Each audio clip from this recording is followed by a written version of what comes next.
مجھے پہنچائی گئیں اتنی کسی کو نہیں دی گئیں۔ پیدا ہوئے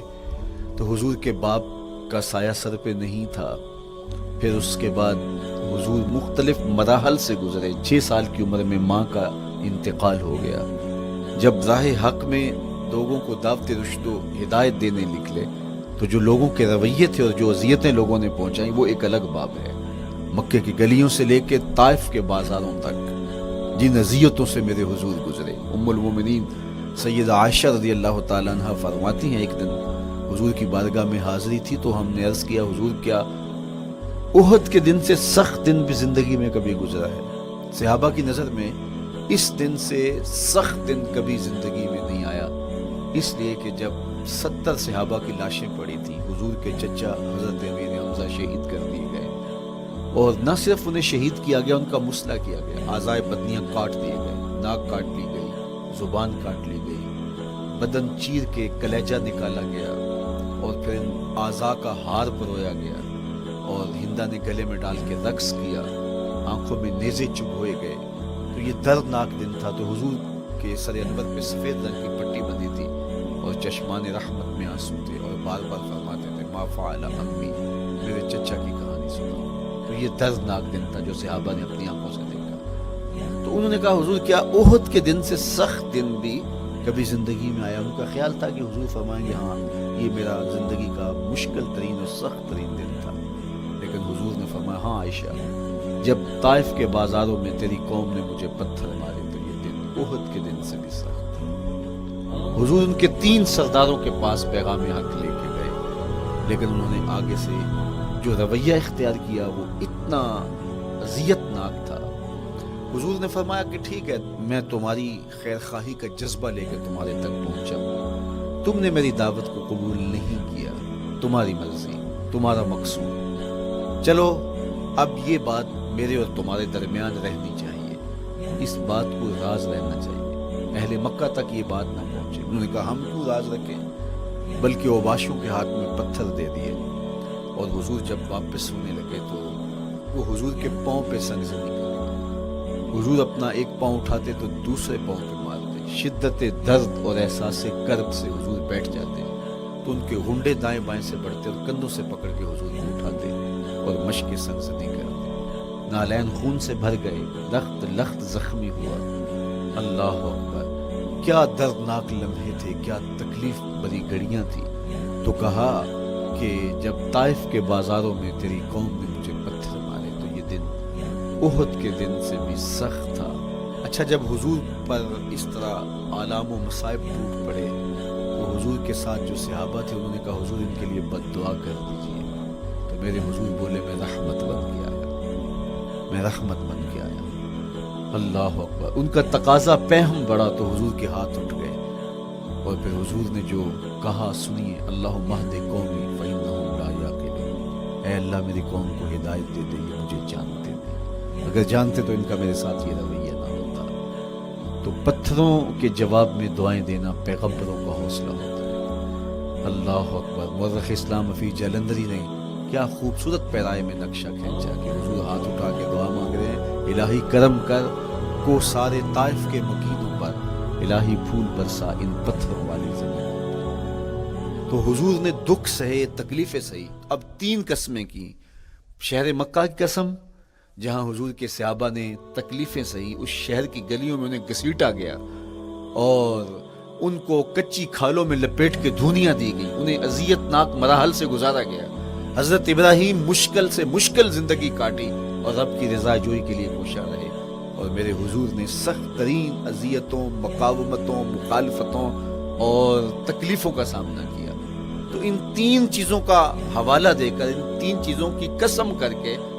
اب انسان کو بتایا جا رہا ہے کہ تم مشکلات سے تمہیں گزرنا پڑے گا، حالات کی تلخیاں تمہیں سہنی پڑیں گی، کسی مرتبے تک پہنچنے کے لیے تمہیں پھر تکلیفوں کی راہ اختیار کرنی پڑے گی۔ تم کون ہوتے ہو؟ میرا محبوب ہو تو تکلیفیں وہ بھی اٹھائے، 2 جہاں کا مالک ہو اور طائف کے بازاروں میں اس کے پاؤں پہ بھی پتھر پڑیں، اور کونین کا سردار ہو اور ان کے اوپر اوجری ڈال دی جائے، کائنات کا مالک ہو اور ان کو مکے کی گلیوں کے اندر ان کے گلے میں عقبہ بن ابی معیط کپڑا ڈالے اور تاؤ دے،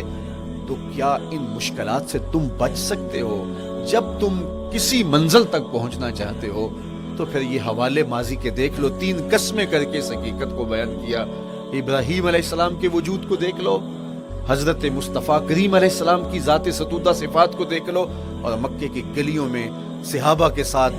جو ظلم اور جبر ہوئے اور انہوں نے جو مصیبتیں اور مشقتیں کاٹی وہ ساری دیکھ لو۔ تو 3 قسمیں کھا کر کے کہا کہ بے شک انسان مشقتوں میں رہتا پیدا کیا گیا ہے۔ اس لیے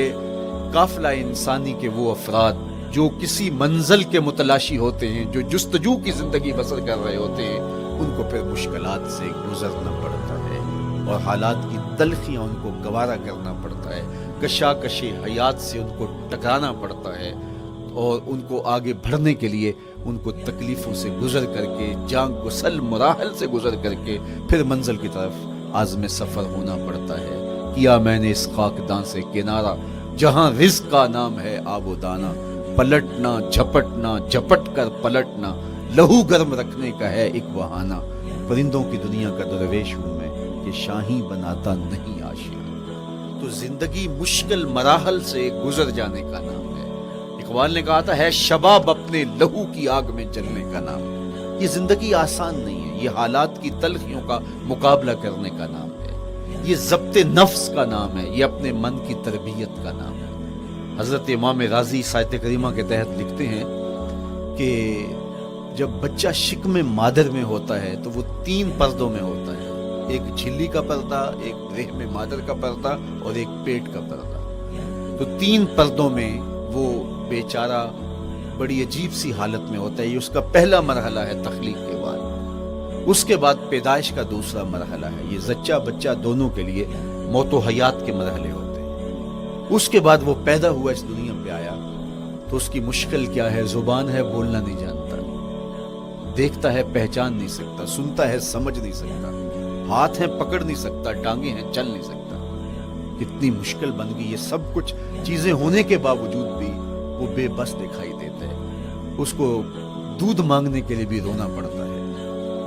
تو یہ ایک مرحلہ تھا۔ پھر آہستہ آہستہ اس نے بولنا سیکھا، ایک ایک حرف کر کے، لفظ لفظ جوڑ کے وہ جملے مکمل کرتا رہا۔ آج تو زبان کا طوطی بولتا ہے، آج تو بات کریں تو جو ہے وہ ماحول تھم جاتا ہے، لیکن انسان ذرا پلٹ کے آغوش مادر میں تیری ماں نے ایک ایک حرف تجھے سکھایا تھا، ایک ایک لفظ تجھے سکھایا تھا، لفظ لفظ کر کے، حرف حرف کر کے جملے بنے، اور آج تیری گفتار کی شوخی کے تذکرے زمانے میں ہیں،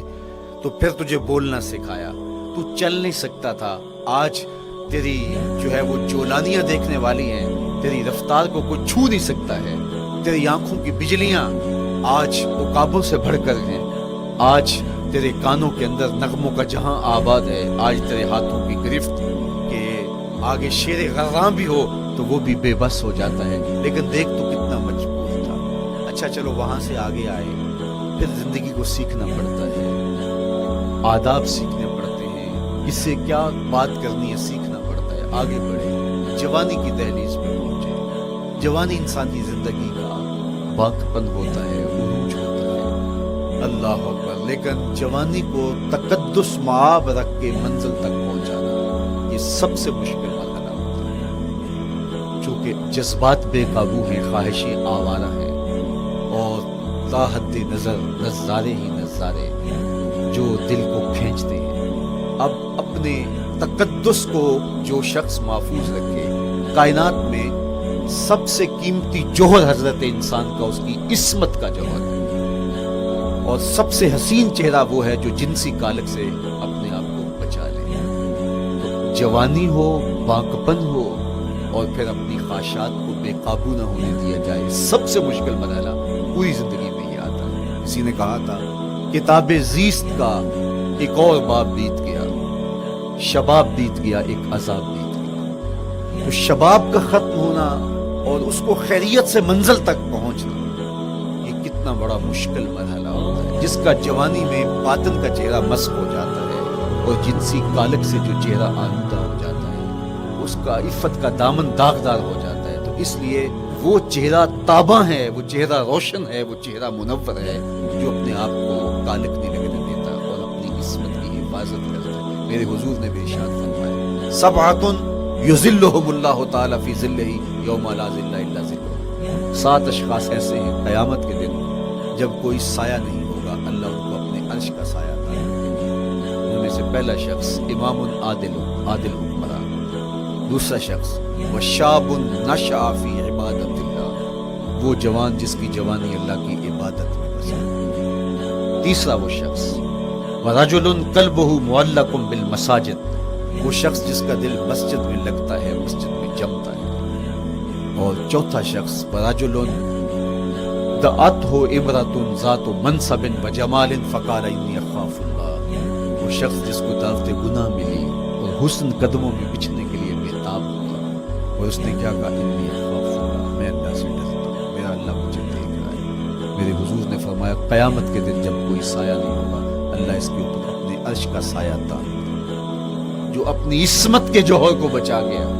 تو یہ ایک مشکل مرحلہ تھا، اپنی جوانی کے تقدس کی حفاظت کرنا۔ میرے حضور نے ارشاد فرمایا انا حبیب اللہ، میں اللہ کا حبیب ہوں، جو جوان جوانی میں توبہ کرتا ہے وہ بھی اللہ کا حبیب ہے۔ کتنا بڑا اعزاز ہے اور کتنا بڑا کمال ہے جو شخص کو ملتا ہے جو جوانی میں اپنی عصمت کے تقدس کی حفاظت کرتا ہے، اپنی آبرو پہ پہنا دیتا ہے، اپنی نظروں کی حفاظت کرتا ہے، اپنی سوچوں کو آوارہ نہیں ہونے دیتا، اپنے خیالوں کو بھٹکنے نہیں دیتا، اپنی خواہشات کو بے قابو نہیں ہونے دیتا۔ تو یہ مشکل ترین لمحہ تھا۔ اس کے بعد امام راضی کہتے ہیں اب شادی کا مرحلہ ہوا، تو پہلے خود اپنی ذمہ داری تھی، اب کسی کا بوجھ بھی اٹھانا پڑا، یہ اگلی مشکل آ پڑی۔ پھر بچے ہوئے تو پھر اپنی زندگی تو ختم ہو گئی، پھر ساری زندگی، پھر بڑھاپے میں چلے جائیں، ارذل العمر تک چلے جائیں، یہ ساری زندگی مشکلات لقد خلقنا الانسان فی کبد۔ تو ہمیں عملی طور پہ مشکلات کے مقابلے کے لیے تیار ہونا چاہیے۔ دیکھیے ہم جب شکار کرنے جاتے ہیں اور وہ خطرناک جنگل ہو جس میں شیر، بھیڑی اور دیگر جانور بھی ہوں، تو پھر ہم حفظ ما تقدم کے طور پہ سب کچھ ساتھ لے کے جاتے ہیں اور اس انداز سے جاتے ہیں کہ ہمارے اوپر اگر کوئی حملہ ہو تو بچاؤ کی یہ تدبیر ہو۔